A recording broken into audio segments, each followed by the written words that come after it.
Starting off in 1994, Lloydminster sees a big uptick in new residential construction.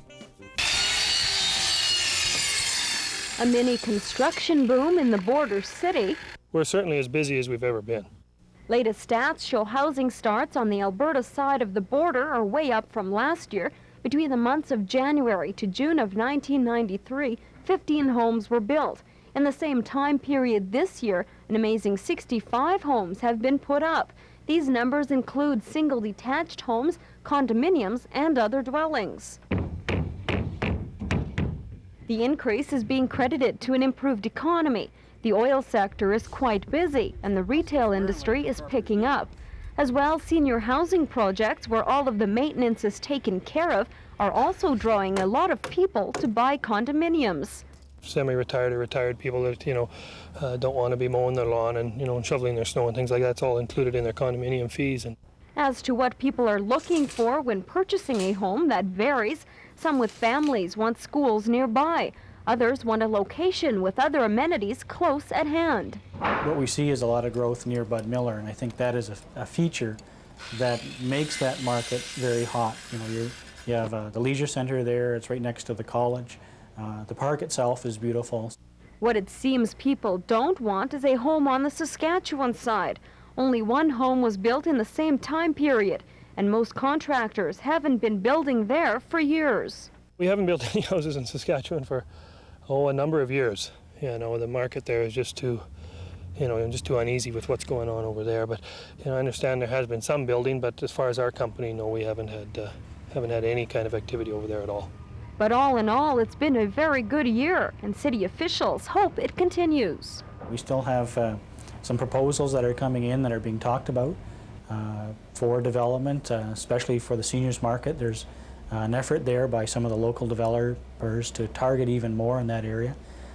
So I'm kind of excited that we'll see even better numbers later in the fall. And in 1998, Vermilion Town Council passes new smoking rules. Emotions were running high last night at the Vermilion Town Council meeting. That's because an issue that most people in the town feel strongly about was up for discussion. The Clean Air Bylaw was the subject of a public hearing last night. Council members listened to a packed house full of opinions on why or why not the Municipal Act should be passed. Finally, they voted 4-3 to pass the bylaw, which will see public buildings in the town smoke-free by the year 2000. And the Vermilion Tobacco Reduction Committee, the group that brought the bylaw before council back in June, is very happy with the decision. I think that it's a very good move on the part of the town. Environmental tobacco smoke is a serious health issue, and it's just a matter of time before more and more localities do adopt similar bylaws. By taking the step, Vermilion is just going to encourage other neighboring areas to do the same. But some residents feel the bylaw could hurt business in their town. Cafes right now operate from 6, 7 o'clock in the morning till 10 o'clock at night to try and survive. They don't make big money in cafes, and it takes 15, 18 hours a day to work to run a cafe. And now you're going to restrict 30% of the population that smokes?